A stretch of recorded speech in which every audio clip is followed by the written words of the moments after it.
अस्सलामु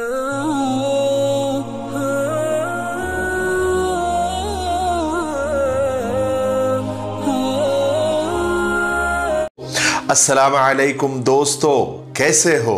उम्मीद है कि सब खैरियत से होंगे। अल्लाह आप लोगों को ऐसे ही खुश रखे।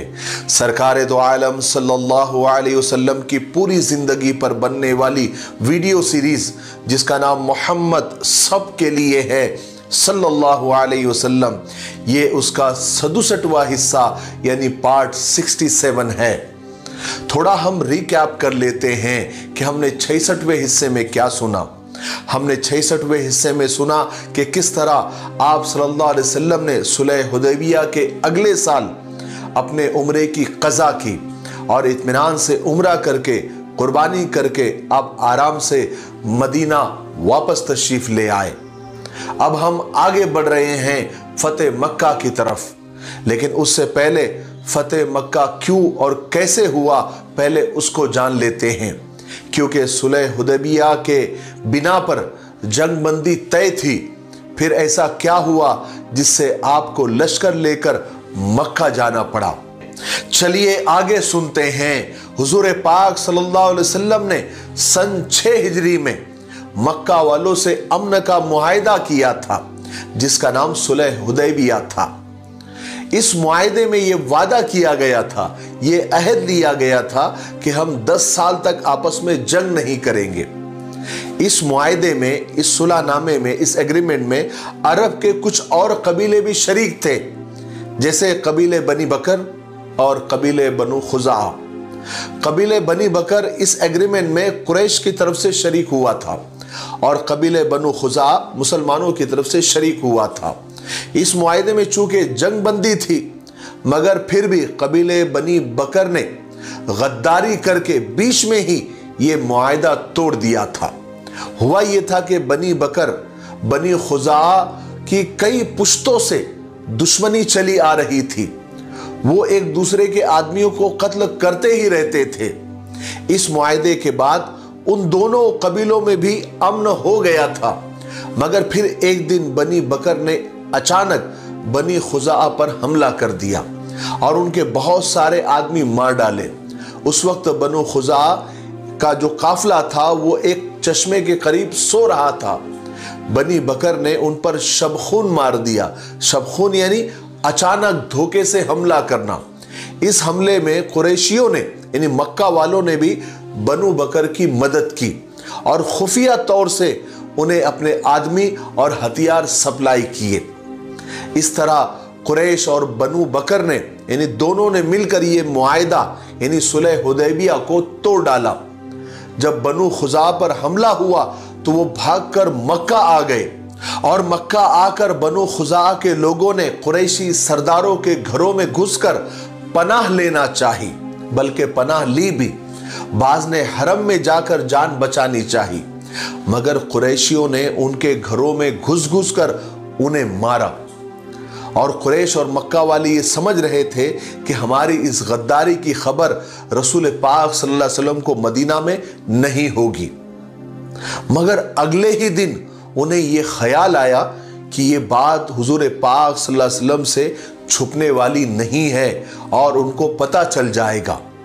अब वो घबरा गए। उधर बनु खुज़ा के एक सरदार अम्र बिन सालिम खुज़ाई अपने कुछ आदमियों को लेकर मदीना की तरफ चला। आप सल्लल्लाहु अलैहि वसल्लम से फरियाद करके बनी बकर और कुरैश ने जो मुआहिदा तोड़ दिया था उसकी खबर देने के लिए कि या रसूल अल्लाह, कुरैश ने मुआहिदा यानी सुलह हुदैबिया को तोड़ दिया है और हमें तबाह कर दिया है। अम्र बिन सालिम मदीना पहुंचकर सीधा हुजूर पाक सल्लल्लाहु अलैहि वसल्लम की खिदमत में आया। उस वक्त आप सल्लल्लाहु अलैहि वसल्लम मस्जिद नबवी में बैठे हुए थे। अम्र ने आपके सामने पहुंचकर बहुत दर्द भरे अंदाज में और बड़े दर्द भरे शेर पढ़े, जिनमें आप सल्लल्लाहु अलैहि वसल्लम से दरख्वास्त की गई थी कि या रसूल अल्लाह, हमारी मदद कीजिए। अम्र ने जो शेर पढ़े उनका मतलब ये था कि ए अल्लाह, मोहम्मद को उनके बाप दादा के ज़माने तक के मैं मुआहिदे और अहद याद दिलाने आया हूँ। मोहम्मद रसूलुल्लाह, कुरैश ने हमसे बड़ी बेवफाई की, आप सल्लल्लाहु अलैहि वसल्लम के मुआहदे को, यानी आपके मुआहदे को उन्होंने तोड़ डाला। उन्होंने हमारे ऊपर रात के वक्त हमला किया जबकि हम एक चश्मे के किनारे सो रहे थे। उन्होंने हमें रुकू और सजदे में कत्ल किया। इसलिए आप हमारी मदद फरमाइए और फौरन मदद फरमाइए, अल्लाह ताला आपकी मदद फरमाएगा। अम्र की ये फरियाद सुनकर रसूल पाक सल्लल्लाहु अलैहि वसल्लम को गहरा असर हुआ, गहरा सदमा हुआ। आपने फौरन अम्र से वादा फरमा दिया कि हम उनकी मदद करेंगे। आप सल्लल्लाहु अलैहि वसल्लम ने अम्र से फरमाया कि मैं उस तरह बनु खुजा की हिफाजत करूंगा जिस तरह अपनी हिफाजत करता हूं। बनु खुजा के जो लोग हुजूर पाक सल्लल्लाहु अलैहि वसल्लम के पास आए थे उनमें बुदैल बिन वर्का भी था जो मक्का से आया था। जब ये लोग वापस जाने लगे तो रास्ते में बुदैल को अबू सुफियान आते हुए मिले। अबू सुफियान को कुरैश ने मदीना की तरफ भेजा था और वो हुजूर पाक सल्लल्लाहु अलैहि वसल्लम से मिलने आ रहे थे, क्योंकि गद्दारी करने के बाद कुरैश को यह डर हो गया था कि अब मुसलमान एक साथ हम पर हमला कर देंगे। इस डर से उन्होंने अबू सुफियान को मदीना भेजा था। जब बुदैल बिन वर्का से मुलाकात हुई तो अबू सुफियान मदीना ही जा रहे थे। जब वो अस्फान के मकाम पर पहुंचे तो उन्होंने बुदैल को आते हुए देखा। अबू सुफियान समझ गए कि ये बुदैल मदीना से ही आ रहा है और मोहम्मद सल्लल्लाहु अलैहि वसल्लम के पास ये हमारी शिकायत करने के लिए गया था। करीब पहुंचकर अबू सुफियान ने बुदैल से पूछा कि बुदैल तुम कहां से आ रहे हो? बुदैल ने ऐसी बात टाल दी, नहीं मैं तो यहां साहिल तक ही गया था। अबू सुफियान ने फिर पूछा, क्या तुम मोहम्मद के पास नहीं गए थे? बुदैल ने कहा कि नहीं, और उसके बाद वो वहां से रवाना हो गए। हालांकि अबू सुफियान को यह यकीन था कि बुदैल ने झूठ बोला है, इसलिए उन्होंने इस बात का पता चलाने के लिए दूसरी तरकीब की। वो उस जगह आए जहां बुदैल ने अपनी ऊँटनी को बिठाया था और वहां पर ऊँटनी की लीद पड़ी हुई थी। अबू सुफियान ने लीद को तोड़कर देखा, यानी मेंगनी को तोड़कर देखा, तो उसमें खजूर की गुठली निकली जो मदीना की खजूर थी। ये देखकर अबू सुफियान ने यानी सर हिलाने लगे और कहा कि मैं कसम खाता हूं कि ये लोग मोहम्मद के पास ही से ही आ रहे हैं और इन्होंने जरूर हमारी ही शिकायत की होगी। उसके बाद अबू सुफियान तेजी से रवाना होकर मदीना पहुंचे और रसूल पाक सल्लल्लाहु अलैहि वसल्लम की पाक बीवी हजरत उम्मे हबीबा जो कि अबू सुफियान की ही बेटी थी, इसलिए अबू सुफियान पहले सीधे अपने बेटी के पास पहुंचे। यहां पहुंचकर जो बैठने लगे तो हजरत उम्मे हबीबा रजी अल्लाह तआला ने जल्दी से बिस्तर को लपेट कर रख दिया। अबू सुफियान को बड़ी हैरत हुई। उन्होंने उम्मे हबीबा से कहा कि बेटी मैं समझा नहीं, तुम बिस्तर को मुझसे बचा रही हो या मुझे बिस्तर से बचाना चाहती हो? हजरत उम्मे हबीबा ने फरमाया कि नहीं, बल्कि ये नबी का बिस्तर है और तुम नापाक मुशरिक हो। अबू सुफियान गुस्से में अपनी बेटी के पास से चले गए और वो सीधे रसूल पाक सल्लल्लाहु अलैहि वसल्लम के पास आए और आप सल्लल्लाहु अलैहि वसल्लम से कहा कि मैं सुलह हुदैबिया के वक्त मौजूद नहीं था, इसलिए मैं इस मुआहदे की मुद्दत को कुछ बढ़ाना चाहता हूं। मैं इसलिए यहां पर आया हूं कि आप सुलह हुदैबिया की मुद्दत को आगे और बढ़ा दीजिए। रसूल पाक सल्लल्लाहु अलैहि वसल्लम कुरैश की गद्दारी पर बहुत ज्यादा गुस्से में थे, इसलिए आप सल्लल्लाहु अलैहि वसल्लम ने कोई जवाब नहीं दिया। अबू सुफियान बार बार कहते रहे मगर हुजूर ने कोई जवाब नहीं दिया। अबू सुफियान समझ गए कि आप कुरैश की गद्दारी पर बहुत गुस्सा है, बहुत नाराज है और अब ये सुलहनामे की ये मुआहदे की मुद्दत अब आगे नहीं बढ़ाएंगे। इसलिए मायूस होकर वो हजरत अबू बकर सिद्दीक रजी अल्लाह तआला के पास गए और उनसे दरख्वास्त की कि आप मोहम्मद सल्लल्लाहु अलैहि वसल्लम से सिफारिश कर दीजिए, मगर हजरत अबू बकर ने भी सिफारिश करने से इनकार कर दिया। अबू सुफियान यहां भी नाकाम हो गए। अब वो हजरत उमर रजी अल्लाह तआला के पास पहुंचे, उनसे भी वही कहा कि उमर मेरी सिफारिश कर दीजिए, मगर हजरत उमर रजी अल्लाह तआला तो थे ही जलाली आदमी। उन्होंने जलाल में आकर निहायत गजबनाक होकर जवाब दिया, क्या मैं रसूल पाक सल्लल्लाहु अलैहि वसल्लम से तुम्हारी सिफारिश करूंगा? खुदा की कसम अगर कोई भी न रहा तो मैं अकेला तुमसे और तन्हा तुमसे लड़ता रहूंगा। अबू सुफियान हजरत उमर को बुरा भला कहते हुए वहां से उठ गए। फिर वो हज़रत उस्मान रज़ी अल्लाह तआला के पास पहुँचे, मगर उन्होंने भी इनकार कर दिया। आखिर में वो हज़रत अली रज़ी अल्लाह तआला के घर पहुँचे। उस वक्त हज़रत अली रज़ी अल्लाह तआला के पास उनकी बीवी यानी हुज़ूर पाक सल्लल्लाहु अलैहि वसल्लम की साहबजादी हज़रत फ़ातिमा रज़ी अल्लाह तआला भी बैठी हुई थी और उनके लड़के हज़रत हसन रज़ी अल्लाह तआला भी थे। उस वक्त वो बहुत छोटे थे। यहाँ आकर अबू सुफियान ने हज़रत अली से कहा कि अली, मैं तुम्हारे पास एक काम लेकर आया हूँ, तुम मोहम्मद सल्लल्लाहु अलैहि वसल्लम से मेरी सिफारिश कर दो कि वो सुलहनामे की मुद्दत को बढ़ा दे। हज़रत अली ने कहा कि अबू सुफियान, रसूलुल्लाह जिस बात का इरादा कर लेते हैं फिर हम भी कुछ नहीं कह सकते। अब अबू सुफियान हज़रत फ़ातिमा रज़ी अल्लाह तआला की तरफ मुड़े और उनसे कहने लगे कि तुम इस बच्चे से हमारी सिफारिश करा दो, इस तरह ये बच्चा पूरे अरब का सरदार कहलाएगा। मगर हज़रत फ़ातिमा रज़ी अल्लाह तआला ने जवाब दिया कि हसन अभी बच्चा है, ये कैसे सिफारिश कर सकता है, ये नहीं हो सकता। आखिर अबू सुफियान बिल्कुल मायूस हो गए। अब उन्होंने हज़रत अली से कहा कि अली, मैं बड़ी मुश्किल में फंस गया हूं, इसलिए तुम ही कोई तरकीब बतलाओ। हज़रत अली ने कहा कि मेरे दिमाग में ऐसी कोई सूरत नहीं है जिनसे तुम्हारी मुश्किल ख़त्म हो जाए, मगर फिर भी तुम बनी कनाना के सरदार हो, इसलिए मेरे ख्याल में तुम हुजूर के पास जाकर मजमे में जोर से चिल्ला कर कह दो कि मैं मुआहदे की मुद्दत बढ़ाता हूं, ये कहकर फौरन मक्का चले जाओ। अबू सुफियान को उस वक्त ये बात बड़ी गनीमत मालूम हुई, यानी सही मालूम हुई। वो फौरन मस्जिद नबवी में आए और सबके सामने पुकार कर कहा कि लोगों, मैं मुआहदे की मुद्दत को बढ़ाता हूं। ये कहते हुए वो अपनी ऊँटनी पर सवार हुए और दौड़ाते हुए मक्का की तरफ रवाना हो गए। जब वो मक्का पहुंचे तो कुरैशियों ने उनसे पूछा कि क्या करके आए हो अबू सुफियान? तो अबू सुफियान ने उन्हें बताया कि मैंने मोहम्मद से बात की, लेकिन उन्होंने कोई जवाब नहीं दिया। उसके बाद में अबू बकर, उमर, उस्मान, अली और फातिमा, मैंने सबसे कहा कि मेरी सिफारिश कर दे, मगर हर एक ने इनकार कर दिया। सिर्फ अली ने मुझे एक मशवरा दिया कि तुम मजमे में जाकर मुद्दत बढ़ाने का ऐलान कर दो, बस मैं वही करके आ गया हूं। इस पर कुरैश नाराज हो गए, झल्ला गए, गुस्से में आए। कहा कि अबू सुफियान, तुम ये क्या करके आए हो? अली ने शायद तुमसे मजाक किया है और तुम अली के मजाक में आ गए। ऐसे कई मुआहदे होते हैं। सब लोग अबू सुफियान पर बरस रहे थे। अबू सुफियान कसमें खा कर बतला रहे थे कि देखो, मेरे पास इसके अलावा कोई सूरत नहीं थी, जितना मैं कर सकता था मैं उतना करके आ गया हूं। अब रसूल अल्लाह सल्लल्लाहु अलैहि वसल्लम ने अल्लाह के हुक्म से मक्का को फतह करने का इरादा फरमा लिया था। आप सल्लल्लाहु अलैहि वसल्लम ने सहाबा को सफर की तैयारी का हुक्म भी दे दिया था और आपने अरब के दूसरे कबीलों में भी ऐलान करा दिया था कि जो शख्स भी खुदा पर ईमान रखता है वो रमज़ान मदीना में करेगा।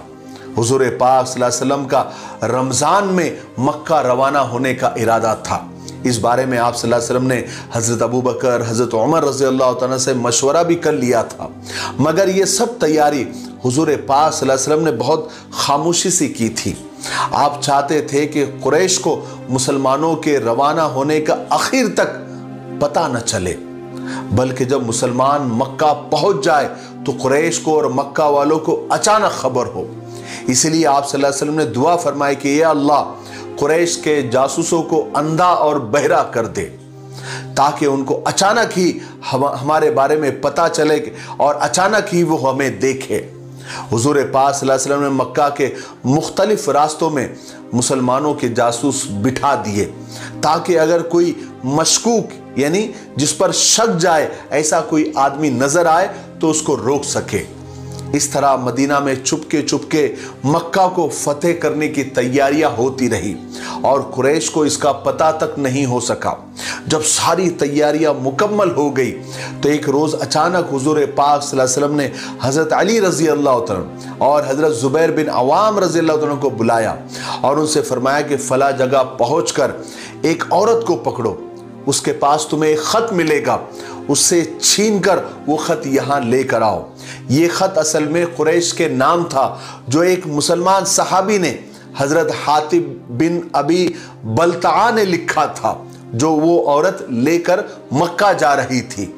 उस खत में हजरत हातिब ने कुरैशियों को और मक्का वालों को होशियार किया था कि रसूल अल्लाह एक जबरदस्त लश्कर लेकर मक्का आ रहे हैं, इसलिए तुम लोग अपना बचाव कर लो। हजरत हातिब ने यह खत उस बुढ़िया को देकर कुरैश के पास चुपके से भेजा था, मगर रसूल पाक सल्लल्लाहु अलैहि वसल्लम को वही के जरिए ये बात मालूम हो गई थी, इसलिए आप सल्लल्लाहु अलैहि वसल्लम ने फौरन सहाबा को बुढ़िया के पीछे भेजा था। ये तीनों सहाबा घोड़े पर बैठकर तेजी के साथ चले और हुजूर पाक सल्लल्लाहु अलैहि वसल्लम ने जो जगह बताई थी वो बुढ़िया वहां मिल गई। सहाबा ने उसको रोककर उससे खत मांगा, मगर उस औरत ने कस्में खा कर वो इनकार करने लगी। सहाबा ने उसको ऊंट पे से उतारा और काफी तलाश किया, मगर उसके पास कुछ भी नहीं मिला और उधर वो औरत कस्में खाती रही कि मेरे पास कोई खत नहीं है, मेरे पास कोई खत नहीं है। मगर सहाबा जानते थे कि हुजूर पाक सल्लल्लाहु अलैहि वसल्लम की दी हुई खबर गलत नहीं हो सकती, इसलिए हजरत अली रज़ियल्लाहु तआला ने बुढ़िया से डांट कर कहा कि खुदा की कसम खाकर कहता हूं कि रसूल अल्लाह की दी हुई खबर गलत नहीं हो सकती, इसलिए तू हमें जल्दी से वो खत दे दे, वरना तुझे हम यहीं पर नंगा कर देंगे। हजरत अली ने ऐसी धमकी उस बुढ़िया को दी। ये सुनकर वो औरत डर गई। उसने फौरन अपनी चूटी के बालों से वो खत निकाल कर सहाबा को दे दिया। सहाबा वो खत लेकर सीधे हुजूर पाक सल्लल्लाहु अलैहि वसल्लम के पास वापस आए। खत मिलने के बाद हुजूर पाक सल्लल्लाहु अलैहि वसल्लम ने हजरत हातिब से पूछा कि हातिब, तुमने ये हरकत क्यों की? हजरत हातिब ने अर्ज किया कि या रसूल अल्लाह, मैं सच्चा और पक्का मुसलमान हूँ, मेरे ख्यालात बिल्कुल नहीं बदले हैं, मगर कुरैश के पास मेरी बीवी और मेरे बच्चे हैं और उनके सिवा मक्का में मेरा कोई और दूसरा रिश्तेदार नहीं है, इसलिए मैंने सोचा कि अगर मैं कुरैश के साथ और मक्का वालों के साथ कोई एहसान कर दूं तो लड़ाई के वक्त वो मेरे बीवी बच्चों को कत्ल नहीं करेंगे, इसलिए मैंने या रसूलल्लाह ये ख़त लिखा था। हज़रत उमर रज़ियल्लाहु तआला ने हातिब की इस हरकत पर वो निहायत गज़बनाक हो रहे थे। उन्होंने अर्ज़ किया कि या रसूलल्लाह, हातिब मुनाफिक हो गया है, मुझे आप इजाज़त दीजिए कि मैं उसकी गर्दन उड़ा दूँ। मगर चूंकि हजरत हातिब गज़वे बदर में मुसलमानों के साथ शरीक हुए थे, इसीलिए हुजूर पाक सल्लल्लाहु अलैहि वसल्लम ने हजरत उमर से फरमाया कि उमर, तुम ये कैसे कह सकते हो? क्या खबर अल्लाह तबारक व तआला ने गज़वे बदर में शरीक होने वालों से ये कह दिया हो कि तुम जो चाहे वो करो, तुम्हारे गुनाह मैंने माफ कर दिए हैं। और उसी वक्त अल्लाह तबारक व तआला ने हजरत हातिब के मुतालिक आयत नाजिल फरमाई जिसमें उनको माफ़ी दे दी गई। बहरहाल सब मुसलमान मक्का जाने की तैयारी में लगे हुए थे। आखिर रमज़ान का महीना आ गया। उस वक्त मुसलमानों की तैयारियां भी पूरी हो चुकी थी। आखिर 10 रमज़ान 8 सन हिजरी को रसूल पाक सल्लल्लाहु अलैहि वसल्लम 10,000 मुसलमानों के साथ मक्का की तरफ रवाना हुए।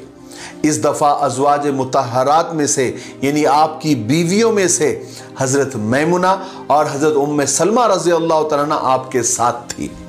मदीना में आपने हज़रत कुलसुम बिन हुसैन को अपना कायम मकाम बनाया। जब आप जहफा के मकाम पर पहुँचे तो आप सल्लल्लाहु अलैहि वसल्लम को हज़रत अब्बास रज़ियल्लाहु तआला जो अपने बीवी बच्चों के साथ मक्का से मदीना की तरफ हिजरत करके जा रहे थे, उनसे मुलाकात हुई। हज़रत अब्बास हुजूर पाक सल्लल्लाहु अलैहि वसल्लम के चचा थे जो बहुत पहले ही मुसलमान हो चुके थे, मगर हुजूर पाक सल्लल्लाहु अलैहि वसल्लम के हुक्म से वो मक्का में ही ठहरे हुए थे। अब वो हिजरत करके मदीना आ रहे थे, मगर रास्ते में हुजूर पाक सल्लल्लाहु अलैहि वसल्लम से मुलाकात हो गई। आप सल्लल्लाहु अलैहि वसल्लम ने चचा को अपने साथ ले लिया और उनका सामान वगैरह मदीना भिजवा दिया। फिर आप यहाँ से आगे चले तो अबुआ के मकाम पर आप सल्लल्लाहु अलैहि वसल्लम को 2 आदमी अबू सुफियान इब्ने हारिस और अब्दुल्ला बिन उमैया मिले। अबू सुफियान वो अबू सुफियान नहीं जो सरदार था, ये दूसरे अबू सुफियान। ये अबू सुफियान हुजूर पाक सल्लल्लाहु अलैहि वसल्लम के दूर शरीक भाई थे। और दूसरे आदमी अब्दुल्ला, ये आप सल्लल्लाहु अलैहि वसल्लम के फूफीजाद भाई थे। ये दोनों हमेशा आपके जानी दुश्मन रहे और आप सल्लल्लाहु अलैहि वसल्लम को बड़ी बड़ी तकलीफें पहुंचाते रहे। मगर अब अचानक अल्लाह तबारक व तआला ने उन दोनों के दिल फेर दिए थे और ये मुसलमान होने के लिए हुजूर पाक सल्लल्लाहु अलैहि वसल्लम की खिदमत में हाजिर हुए थे। अबवा में जब हुजूर पाक सल्लल्लाहु अलैहि वसल्लम के मुतालिक उन्होंने सुना तो वो फ़ौरन आप सल्लल्लाहु अलैहि वसल्लम से मिलने की उन्होंने इजाज़त मांगी, मगर हुजूर पाक सल्लल्लाहु अलैहि वसल्लम को उन दोनों ने बहुत तकलीफ़ें पहुंचाई थी, इसलिए आप बहुत ज़्यादा उनसे नाराज़ थे, इसलिए आप सल्लल्लाहु अलैहि वसल्लम ने उनसे मिलने से इनकार कर दिया। मगर उम्मुल मोमिनीन हज़रत उम्मे सलमा रज़ी अल्लाह तआला अन्हा ने उनकी सिफारिश की और हुजूर से फरमाया कि या रसूल अल्लाह, उनमें से एक आपका चचाजाद भाई है और दूसरा फूफी का बेटा है, माफ़ कर दीजिए और उनसे मिल लीजिए। और दूसरी तरफ जब अबू सुफियान को मालूम हुआ कि हुजूर पाक सल्लल्लाहु अलैहि वसल्लम ने उनसे मिलने से इनकार कर दिया है तो उनको बहुत सदमा हुआ। उनके साथ उनका बेटा भी था। अबू सुफियान ने सहाबा से कहा कि अगर रसूल पाक सल्लल्लाहु अलैहि वसल्लम मुझे मिलने की इजाज़त नहीं देंगे तो मैं अपने बेटे को लेकर कहीं वीराने जंगल में चला जाऊंगा और वही भूखा प्यासा मर जाऊंगा। इस तरह हज़रत उम्मुल मोमिनीन की सिफारिश और अबू सुफियान की बेकरारी की वजह से उन दोनों पर हुजूर पाक सल्लल्लाहु अलैहि वसल्लम को रहम आ गया। आप सल्लल्लाहु अलैहि वसल्लम ने उनको हाजिर होने की इजाज़त दे दी। अबू सुफियान और अब्दुल्ला उसी वक्त आए और सच्चे दिल से मुसलमान हो गए। मैं फिर आपको बता दूं कि ये अबू सुफियान वो मशहूर अबू सुफियान नहीं थे जो कुरैश के सरदार थे, बल्कि ये दूसरे थे जो हुजूर पाक सल्लल्लाहु अलैहि वसल्लम के दूसरे शरीक भाई थे। बहरहाल उसके बाद रसूल पाक सल्लल्लाहु अलैहि वसल्लम इबवा से रवाना हुए। आपका अगला पड़ाव मर ज़हरान था। आज के लिए इतना काफ़ी है, इसलिए अब हम यही रुकते हैं क्योंकि वीडियो अब ज़्यादा लंबा हो रहा है। आने वाले 68वें हिस्से में हम आपको फतेह मक्का के आगे के वाक़ियात, जो बहुत ज़बरदस्त वाक़ियात है, आपके सुनने लायक है, अमल करने लायक है और आपको बहुत कुछ सीखने को मिलेगा। इसलिए अब आगे की जो वीडियोज़ है वो आप ज़रूर देखें और आप अपने वादे पर कायम रहे। मैं आपको अपना वादा, आपका वादा याद दिलाता हूँ। जब हमने ये सीरीज शुरू की थी तो आपसे हमने वादा लिया था कि आप इन वीडियोस को कम से कम 5 लोगों को ज़रूर शेयर करेंगे और आप लोगों ने वादा भी किया था। तो मुझे ऐसा लग रहा है कि शायद अल्लाह बदगुमानी से बचाए कि आप वीडियो शेयर नहीं कर रहे हैं या अक्सर लोग नहीं कर रहे हैं, हमें पता चलता है। इसलिए बराए मेहरबानी अल्लाह के लिए और आप सल्लल्लाहु अलैहि वसल्लम से अगर आपको मोहब्बत है और आप चाहते हैं कि ज़्यादा से ज़्यादा लोग आप सल्लल्लाहु अलैहि वसल्लम की ज़िंदगी को पढ़े, सुने, देखें, उनको मालूमात हो, तो आप ज़रूर इन वीडियोस को ज़्यादा से ज़्यादा शेयर करें और इस सीरीज़ के वीडियोस को ज़्यादा से ज़्यादा लाइक करें, ज़्यादा से ज़्यादा शेयर करें और हमारे हिम्मत और हौसले को बढ़ाने के लिए अच्छे अच्छे कमेंट ज़रूर करें। सिर्फ माशाअल्लाह क्यों नहीं होता, आप ज़रूर लिखें। मुझे उम्मीद है कि आप ज़रूर ऐसा करेंगे। तब तक मेरे लिए, पूरी उम्मत के लिए और पूरी इंसानियत के लिए खैर और भलाई की दुआ करते रहे। अस्सलामु अलैकुम व रहमतुल्लाहि व बरकातुहू।